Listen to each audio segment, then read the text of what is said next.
오늘 본문 말씀은 원래 누가복음 1장 57절부터 80절까지인데 워낙에 긴 내용이라서 80절 한 절 말씀만 읽었고 댁에 돌아가셔서 꼭 57절부터 80절까지 말씀을 한번 읽어보셨으면 좋겠습니다. 두 가지 내용이 나와 있는데 세례 요한이 출생하는 장면하고 또 사가랴가 믿음으로 하나님을 찬양하는 장면, 그 내용이 기록되어져 있습니다.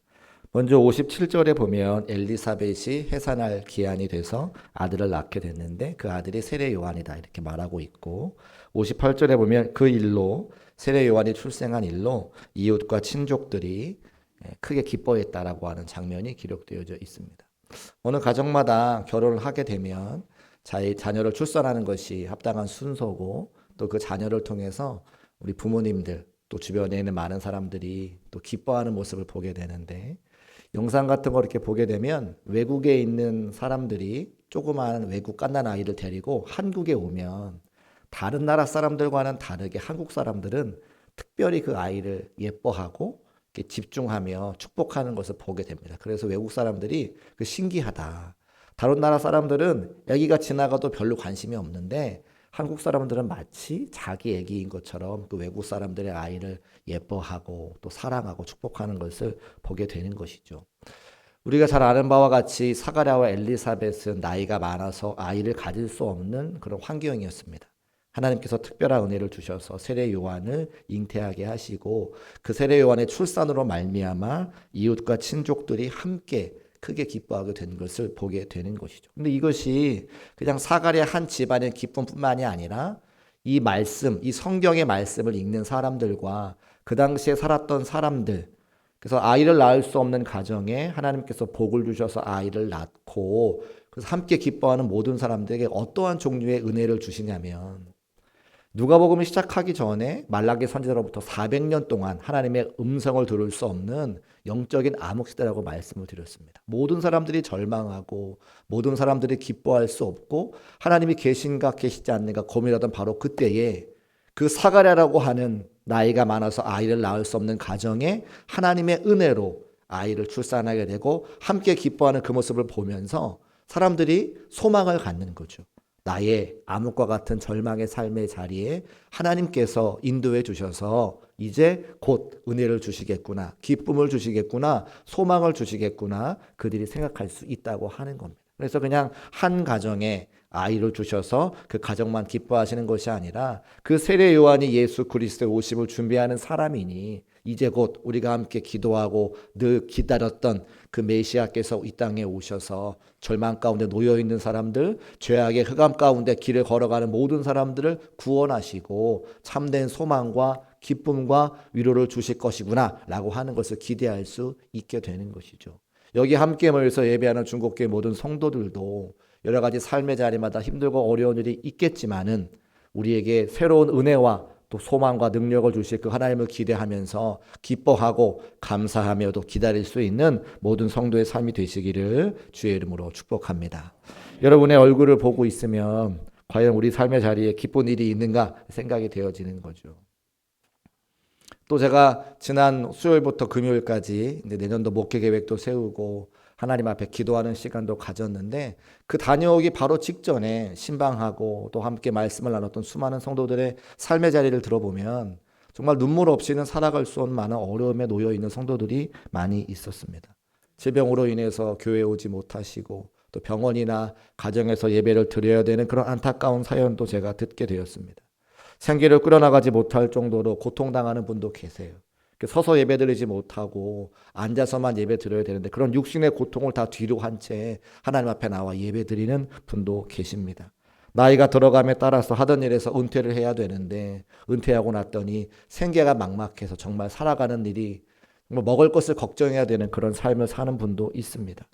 또 자녀들에게 자신의 삶을 전적으로 의지하여 살아가야 되는데 자녀들도 취업되지 않고 삶이 녹록하지 않아서 경제적으로 많은 어려움을 겪는 성도들이 있습니다. 형제간에 여러 가지 다툼과 송사로 인해서 마음 상한 분도 계시고 더 이상 병원에서 손쓸 수 없어서 이제 그냥 요양병원으로 가셔서 마지막 때를 준비하라고 하는 그런 소식을 듣고 요양병원에 천국의 소망을 갖고 하루하루 살아가는 그런 성도님도 계십니다. 다소 신경질적인 남편을 수발하느라 평생 고생했는데 하나님 한 분만 바라보면서 이혼하지 아니하고 그 남편을 섬기고 자녀를 섬기는 노령의 우리 고령의 권사님에 대한 이야기도 제가 듣게 됩니다. 그런 이야기들을 들을 때에 하루하루 살아가는 성도들의 삶의 자리에 기쁨과 소망이 넘치기는커녕 눈물 없이는 살아갈 수 없는 수많은 성도들의 사연을 안고 기도원에 올라가는 거죠. 제가 금요일날 교회 도착하고 토요일날 만나 뵙는 많은 성도님들이 저에게 금식하면서 기도했냐 물어보세요. 얼굴에 살이 좀 빠졌던가 보죠. 근데 제가 금식하지 기도하지 않고 금식하며 기도한 것이 아니고 그냥 울면서 기도했습니다.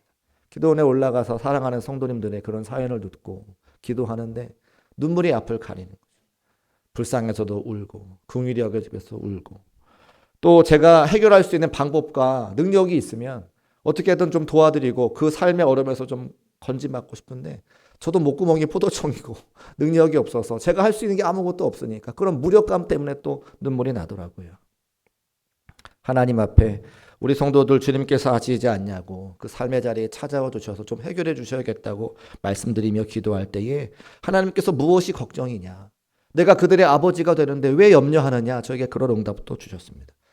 성도들이 불쌍해서 울고 저의 능력이 없어서 울고 기도했더니 응답 주셔서 울고 어떻게 하면 좋겠습니까? 능력이 없는 목사가 우리 성도님들을 어떻게 섬기면 좋겠습니까?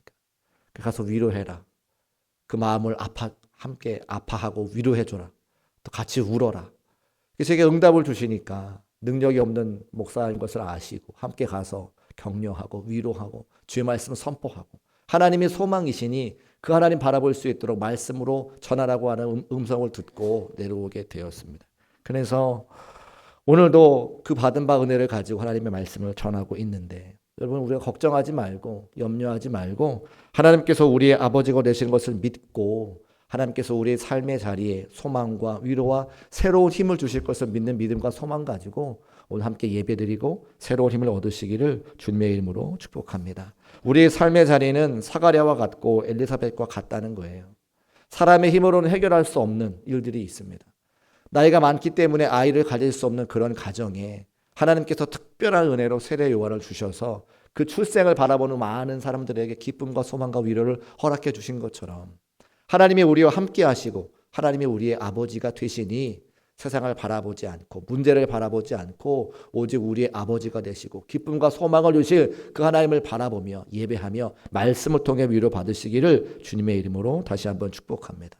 제가 기도원에서 기도할 때에 이 찬양을 저에게 다시 한번 알려주셨어요. 왜 슬퍼하느냐, 왜 걱정하느냐, 무엇을 두려워하느냐, 아무 염려 말아라. 내가 너와 항상 함께하리라. 내가 너를 지키리라. 나는 너의 하나님이라. 이 찬양을 제게 주시고 이 찬양을 계속 부르는데요, 저의 삶이나 여러분의 삶이나 크게 다르지 않습니다. 그런데 제가 그 문제를 바라보는 것이 아니라 성도들의 삶의 자리를 바라보는 것이 아니라 하나님을 바라보니까 제가 소망이 생기더라는 거예요. 오늘 이 찬양 같이 한번 부르시고 찬양의 가사를 통해 우리에게 응답하실 그 주님을 한번 만났으면 좋겠습니다. 함께 찬송하겠습니다.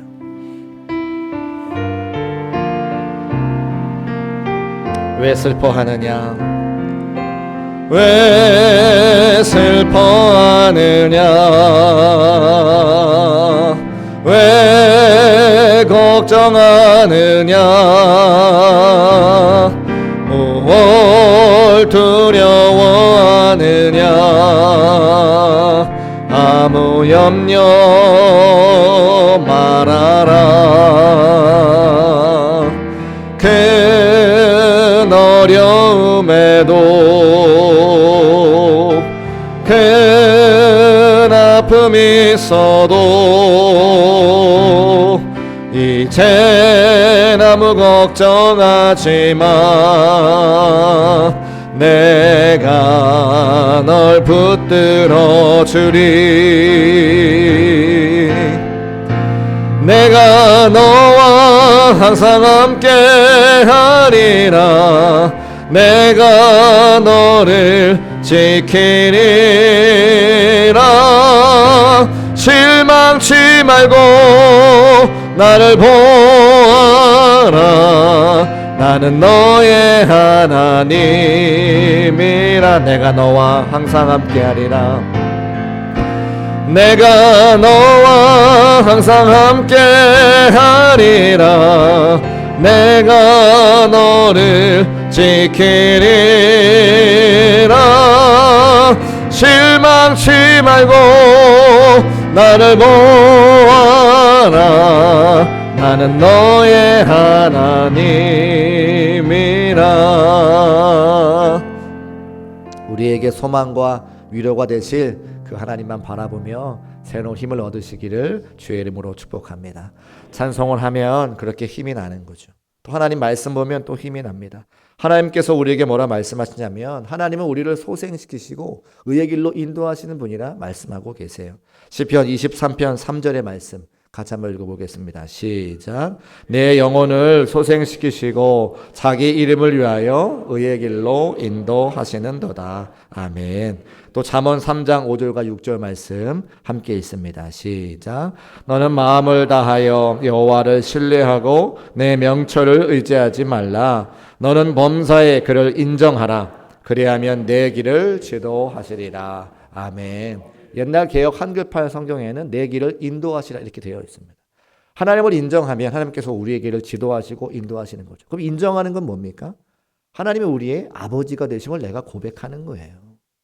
아버지는 우리에게 언제나 선하고 좋은 것으로 베풀어 주시기를 원합니다. 내가 먹지 않아도, 내가 입지 않아도 사랑하는 자녀를 위해서 세상에서 모진 수고와 고난을 당해도 내 자녀의 입에 들어가는 그것을 바라보면 기쁨으로 그 감사를 표현하는 것이 우리 아버지들이잖아요.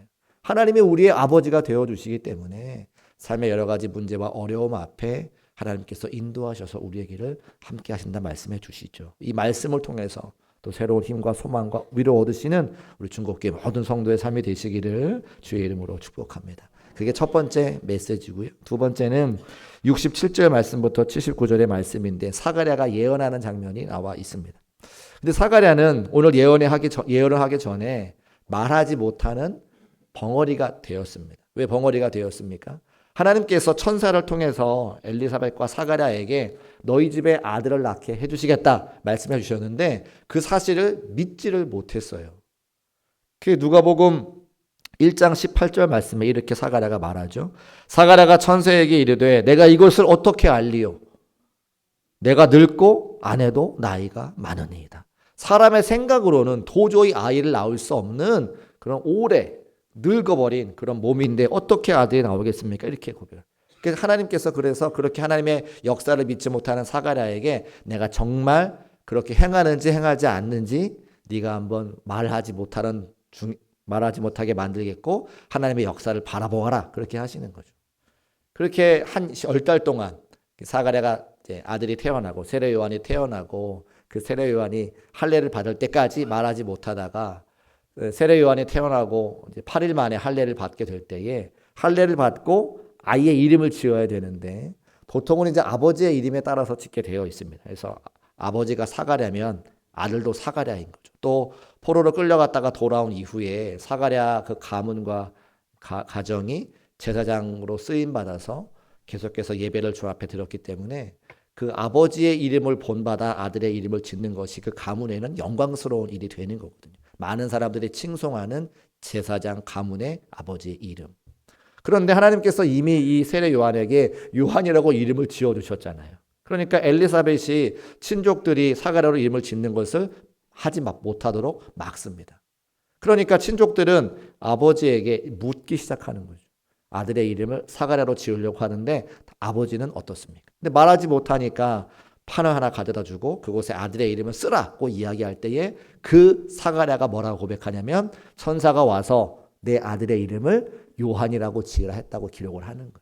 그게 사가랴의 믿음인 거죠. 하나님께서 나를 말 못하게 하신 것도 그렇고 아들의 이름을 이미 정해 놓으신 것이 하나님의 뜻입니다. 하나님의 말씀입니다. 하나님은 그 계획대로 당신의 뜻을 이루어 가십니다. 그가 판에 아들의 이름을 적을 때에 하나님께서 사가랴의 입을 열어주시는 거예요. 그리고 그 첫 번째 했던 말이 뭐냐면 사가랴가 하나님 앞에 감사와 찬송을 올려드리는 거죠. 제가 오늘 이 말씀을 묵상하면서 무슨 생각을 들었냐면 하나님께서 우리에게 어떻게 역사하시는가, 하나님께 성도들에게 어떻게 일하시는가를 보면 말씀하신 대로 역사하시는 것을 보게 됩니다. 하나님이 말씀을 하시고 그 말씀을 신실하게 지키시는 분인 것을 다시 한번 알게 되었다는 거예요. 어떤 말씀을 우리에게 주셨느냐? 로마서 8장 28절의 말씀. 우리가 알거니와 하나님을 사랑하는 자, 곧 그의 뜻대로 부르심을 입은 자들에게는 모든 것이 합력하여 뭘 이룬다고요? 선을 이룬다 그랬습니다. 우리가 다 하나님의 뜻대로 부르심을 입은 자들인데 우리를 불러주셨으면 하나님께서 어떻게 하시느냐? 선을 이루게 하신다는 거예요. 좋은 길로 인도하시는 거죠. 우리가 갖고 있는, 우리가 바라고 원하는 가장 선이 무엇입니까? 하나님인 것을 고백하시기를 주의 이름으로 축복합니다. 하나님의 선은요, 세상의 것이 아니라 하늘의 것이에요. 하나님 자체가 우리의 가장 좋은 선인데, 자, 제가 이렇게 한번 쉽게 말씀드려 볼게요. 우리가 신앙생활하고 예수 그리스도를 믿어 구원 받으셨잖아요. 아멘이시죠? 예수님을 믿어 구원 받았습니다. 그러면 구원 받은 사람은 우리의 인생이 끝나면 어디 갑니까? 천국에 가죠. 이 땅에서 부자로 살거나 가난하게 살거나 이 땅에서 건강하게 살거나 조금 질병 가운데 고통당하면서 살거나 이 땅에 자녀가 많거나 자녀가 없거나 다 죽으면 어디 간다는 거예요? 천국에 간다는 거예요. 그럼 우리의 인생은 우리의 삶의 모습과 관계없이 마지막 때에 천국이 예비되고 준비되어 있으면 무엇으로 끝나는 거죠? 해피 엔딩으로 준비가 되어 있다는 거예요. 믿으십니까? 이게 성도의 삶이고 그 뜻대로 부르심을 입은 자들에게는 합력하여 선을 이룬다는 것은 무엇이냐면 하나님께서 예수 그리스도를 믿는 자에게 하나님의 나라를 약속해 주셨는데 그 약속의 말씀을 이루시는 분이 우리 아버지인 것을 우리가 고백한다는 거예요. 그래서 예수 그리스도를 믿는 겁니다. 성도들의 삶에 일어나고 있는 모든 일을 통해 하나님께서 선한 길로 인도해 주시겠다. 그것을 믿는 자들에게 하나님께서 약속의 말씀, 보증의 말씀을 주시고 그것을 이루어 가시기 위해서 이 땅에 예수 그리스도를 보내주셨다고 말씀하고 있는 것이죠. 또 빌립보서 2장 13절 말씀, 너희 안에 행하시는 하나님이시니 자기의 기쁘신 뜻을 위하여 너희로 소원을 두고 행하게 하시나니. 우리의 공로, 우리의 섬김, 우리의 헌신 이런 것들이 아니라 하나님의 기쁘신 뜻대로 이미 이 땅에 있는 모든 사람들이 구원받기 위해서 독생자 예수 그리스도를 보내주시고 그 예수님을 믿는 사람들에게는 하나님의 나라를 약속해 주신 하나님의 그 말씀대로 모든 것이 이루어지게 되어 있다 말씀하고 계시는 거예요. 그러니까 오늘 사가랴의 예언과 사가랴의 찬송과 믿음의 고백뿐만 아니라 하나님께서는 이미 우리에게 약속하신 그 말씀 그대로 우리의 삶을 인도하시는 것을 꼭 믿으시기를 주의 이름으로 축복합니다. 우리를 천국으로 예비해 주셨다는 거예요. 해피엔딩으로 인도해 주셨다. 말씀하셨으니까 하나님께서 지키시겠죠. 그러면 그 약속의 말씀을 가지고 우리가 삶의 자리에 어깨 펴고 우리가 이 땅에서 어떻게 살아가든지 간에 천국이 예배되어져 있으니 해피엔딩으로 끝나는 것이 성도들의 삶이니 내일의 소망을 가지고 오늘의 어려움들을 극복하며 이겨낼 수 있기를 주의 이름으로 축복합니다. 그 말씀의 찬양이 무엇입니까? 주가 일하시네. 주가 일하시니 하나님께서 눈에 보이지 않으시지만 우리를 위해서 우리를 그 천국으로 인도하시기 위해서 해피엔딩의 삶으로 인도하시기 위해서 오늘도 주님께서 우리를 위해서 일하고 계신다고 하는 거예요. 그 눈에 보이지 않는 하나님을 인정하고 하나님의 일하심에 감사하며 찬송할 수 있는 저와 여러분 되시기를 주의 이름으로 축복합니다. 시편 16편 2절 말씀 보니까 우리 같이 한번 읽어보겠습니다. 시작. 내가 여호와께 아뢰되 주는 나의 주님이시오니 나의 복이 없나이다 하였나이다. 나의 복이 무엇입니까? 주밖에는 나의 복이 없다 하였나이다. 하나님은 우리의 복으로 믿으시기를 주의 이름으로 축복합니다. 예수님께서 이 땅에 왜 오셨습니까? 요한복음 10장 10절에 보니까 도둑이 오는 것은 도둑질하고 죽이고 멸망시키려는 것뿐이요 내가 온 것은 양으로 생명을 얻게 하고 더 풍성히 얻게 하려는 것이다 말씀하고 있죠. 우리에게 예수님이 오신 것은 생명을 주시고 풍성한 삶을 누릴 수 있도록 이 땅에 오셨다는 거예요. 그러니까 그 예수님을, 그 하나님을 우리가 주인으로 모시면 예수님께서 말씀하신 대로, 하나님께서 말씀하신 대로 우리의 삶이 해피엔딩으로 준비가 되어 있고 예비되어 있다는 사실이 우리에게 소망이 되는 것이죠. 문제를 바라보지 말고 우리의 진정한 복이고 우리의 진정한 선이신 그 하나님과 예수 그리스도를 바라볼 수 있는 저와 여러분 되시기를 주의 이름으로 축복합니다. 마지막 세 번째는 누가복음 1장 80절 말씀인데 먼저 우리 말씀을 같이 한번 읽어보겠습니다. 시작. 아이가 자라며 심령이 강하여지며 나타나는 날까지 빈들에 있으리라. 아멘. 말씀의 내용은 이제 세례 요한이 심령이 강하여지고 또 빈들레가 살았다. 이제 이런 말씀일 텐데요. 제가 이 빈들이라고 하는 말씀 성경 구절을 딱 읽으면서 우리 성도님들의 삶의 자리가 생각이 났습니다. 어린 세례 요한이 빈들에서 뭘 먹고 살 수 있었을까? 빈들은 광야와 같은 곳이라고 우리가 이야기하거든요. 어린 세례 요한이 광야에서 어떻게 살아갈 수 있었을까?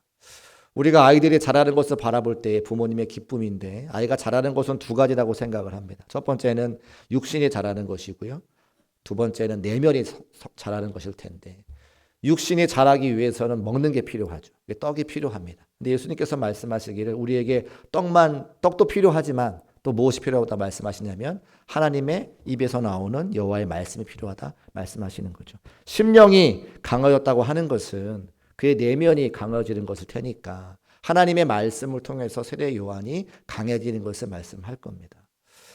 광야라고 하는 히브리 말은 미드바르라고 하는 말이고 하나님의 말씀은 드바르라고 이야기하거든요. 그래서 하나님의 말씀을 받는 곳, 하나님의 말씀을 듣는 곳이 광야인데 하나님께서 이 심령이 강해질 수 있도록 세례 요한을 빈들로 광야로 인도해 주시는 거예요. 광야에서는 세 가지 축복이 있고 세 가지 또 고통이 있습니다. 첫 번째 고통은 무엇이냐면 광야에 가면 내가 아무것도 아닌 것을 알게 되는 거죠. 세상에서야 내가 여러 가지로 직장도 있고 또 사업도 하고 여러 가지 물질도 있고 직함도 있지만 광야에 가면 아무것도 없기 때문에 내가 아무것도 아닌 존재인 것을 알게 됩니다. 이게 고통으로 다가오는 겁니다. 두 번째 어려움은 내일을 알 수 없다는 겁니다. 내일을 알 수 없죠. 오늘의 삶도 힘든데 내일을 어떻게 알 수 있습니까? 광야에서 먹을 것도 없고 마실 것도 없고 입을 것도 없는데 내일의 삶에 대해서 불확실한 마음이 듭니다. 세 번째 고통은 무엇이냐면 세상으로부터 단절되는 거예요.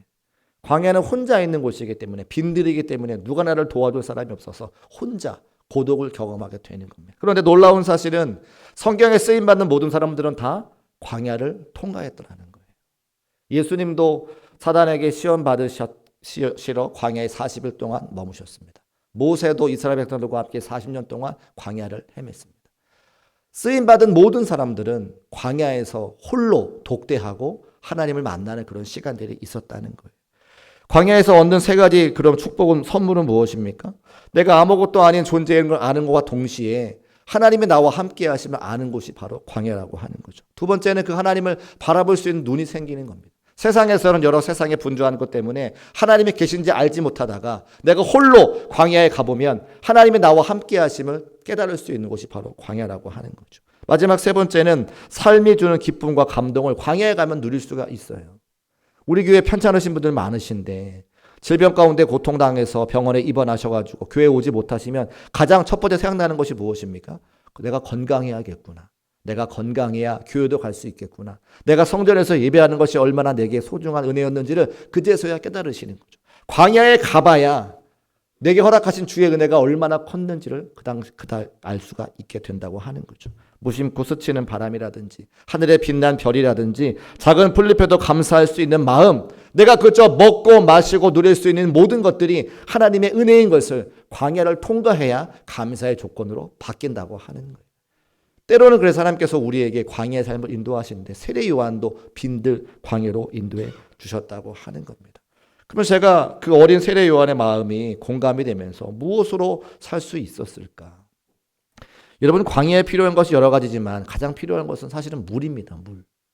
그런데요, 우리가 생각하면 광야에 비가 많이 오면 물이 생기면 참 좋겠다 생각하시지만 광야에 비가 많이 내면 큰일 납니다. 왜 큰일 나냐면 원래 물은 물길을 따라 흘러가기 마련인데 광야는 물길이 없어요.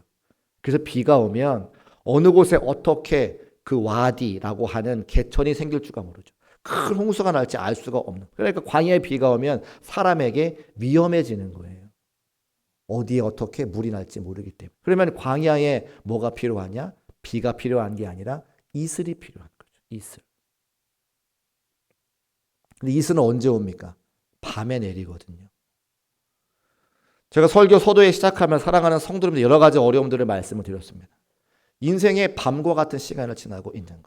근데 우리는 그냥 인생의 밤과 같은 시간을 보내는 것으로만 알고 있는데 그 밤에도 하나님은 주의 말씀에 따라서 우리에게 무엇을 허락하시냐? 이슬의 은혜를 허락하셨다는 겁니다.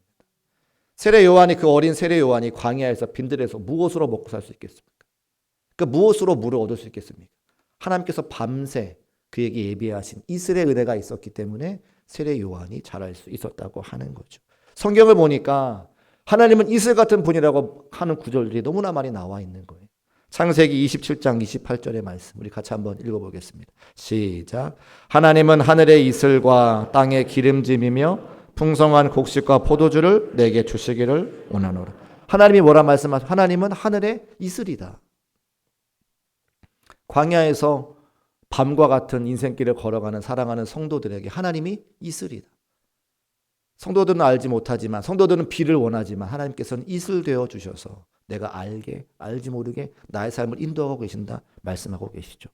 이스라엘 백성들이 출애굽하고 40년간 광야 생활할 때에 그들에게 먹이신 게 무엇입니까? 만나와 메추라기, 또 하나 이슬이에요. 출애굽기 16장 13절 말씀. 저녁에는 메추라기가 와서 진에 접히고 아침에는 이슬이 진 주위에 덮여 있더니. 저녁에는 메추라기가 와서 먹게 만드시고 아침에는 이슬을 주셔서 그 이스라엘 백성들이 그 이슬로 목을 축이시도록 만들어 주셨습니다. 스가랴 8장 12절 말씀도 나와 있는데 우리 같이 한번 읽어보겠습니다. 시작.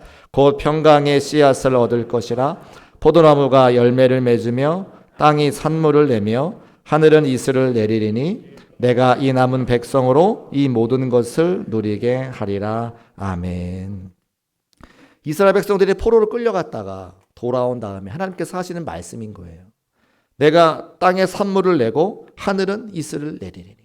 하나님의 말씀으로 돌아와서 하나님을 섬기겠다고 결심한 이스라엘 백성들에게 하늘의 이슬을 내려주셔서 이 돌아온 백성들, 이 남은 백성들이 이 모든 것을 누리게 하시겠다고 하는 하나님의 약속의 말씀을 주고 계십니다. 아까 말씀드렸어요. 하나님께서는 어떻게 일하시느냐? 당신이 하신 말씀대로 그 일을 이루어 가시는 분인 것을 알 수가 있는데 우리에게 이슬로 하나님께서 은혜를 주시겠다 말씀하고 계시죠.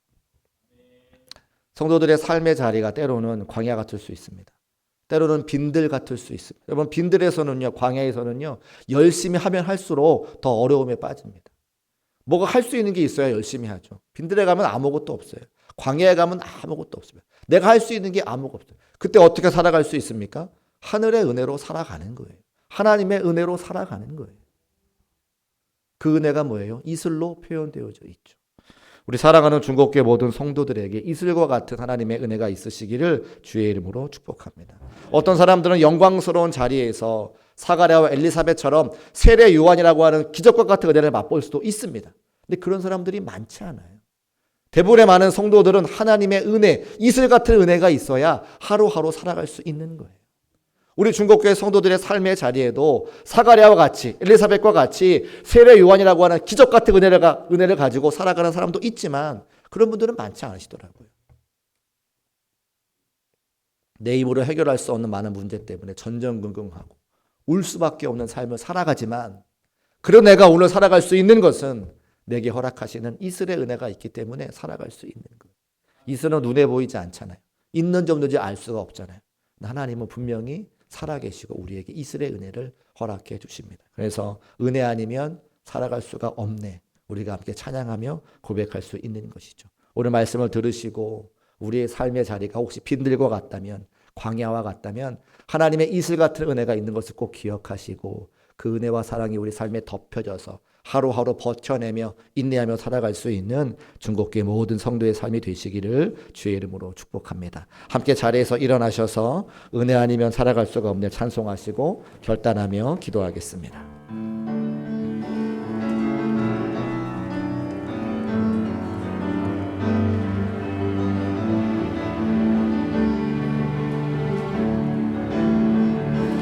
은혜 아니면 살아갈 수가 없네.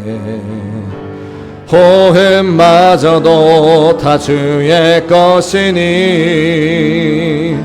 세상 평안과 위로 내게 없어도 예수 오직 예수뿐. 다시 한번 찬송합시다. 은혜 아니면 은혜 아니면 살아갈 수가 없네. 호흡마저도 다 주의 것이니 세상 평안과 위로 내게 없어도 예수 오직 예수뿐이네. 크신 계획 다 볼 수도 없고 작은 것 안에 지쳐도 주께 묻기 나의 모든 삶 버티고 견디게 하시네. 은혜 아니면 살아갈 수가 없네. 나의 모든 것 다 주께 맡기니 참된 평안과 위로 내게 주신 주 예수 오직 예수뿐이네. 크신 계획 다 볼 수도 없고 크신 계획 다 볼 수도 없고 작은 것 안에 지쳐도 주께 묻기 나의 모든 삶 버티고 견디게 하시네. 은혜 아니면 살아갈 수가 없네. 나의 모든 것 다 주께 맡기니 참된 평안과 위로 내게 주신 주 예수 오직 예수뿐이네. 우리 시간 함께